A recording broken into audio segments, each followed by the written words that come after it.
السلام علیکم ورحمۃ اللہ وبرکاتہ۔ ربی زدنی علما۔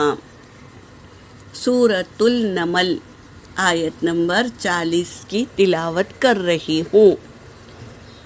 اعوذ باللہ من الشیطان الرجیم۔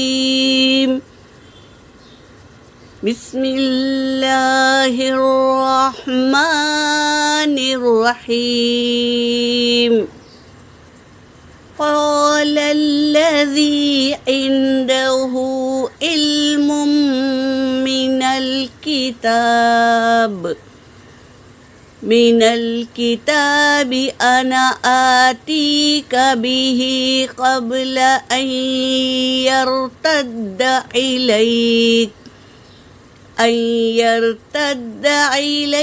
إليك طرفك فلما رآه مستقرا عنده قال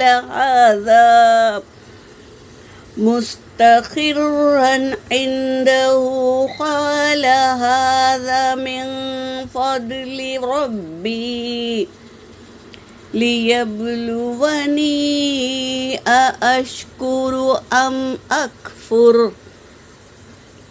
وَمَنْ شَكَرَ فَإِنَّمَا يَشْكُرُ لِنَفْسِهِ وَمَنْ كَفَرَ فَإِنَّ رَبِّي غَنِيٌّ كَرِيمٌ۔ ترجمہ کر رہی ہوں۔ قال الذی، کہا ان میں سے ایک اور، عندہ، میرے پاس تو ہو، اس کا علم ہے۔ کس کا علم؟ من الکتاب، کتاب سے حاصل کیا ہوا علم ہے میرے پاس۔ انا آتی کا، میں لے آؤں گا تیرے پاس، بھی اس کو، کس کو؟ تخت کو،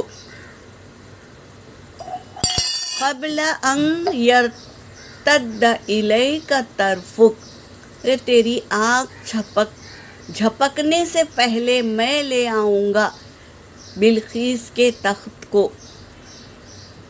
فلما، پھر دیکھا، رآہ، اس کو دیکھا، کس کو؟ اس تخت کو، مستقرن، رکھا ہوا ہے، عندہ، اس کے پاس۔ سلیمان علیہ السلام نے دیکھا کہ تخت تو رکھا ہوا ہے اس کے پاس۔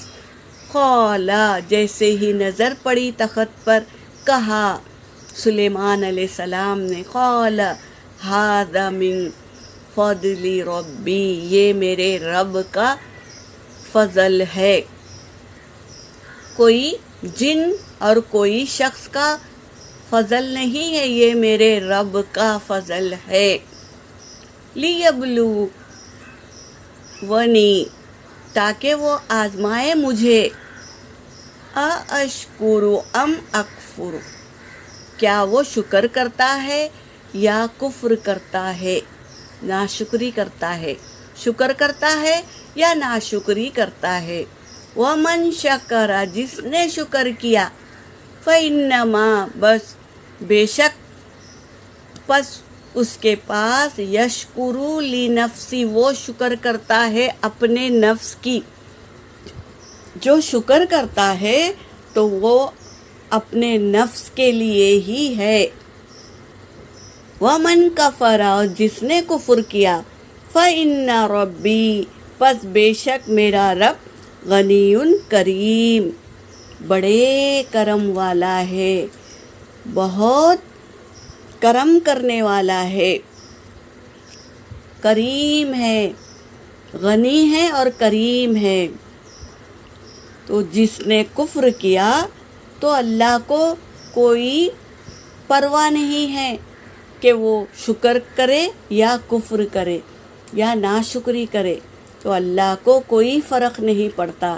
اللہ تو غنی کریم ہے، تو اللہ کرم کرنے والا ہے اور غنی، بہت دینے والا ہے۔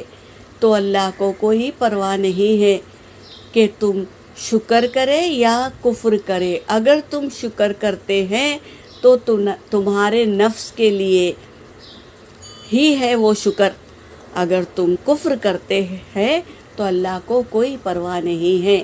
یہاں پر میری آیت ہو گئی۔ وآخر الدعوانا ان الحمد للہ رب العالمین۔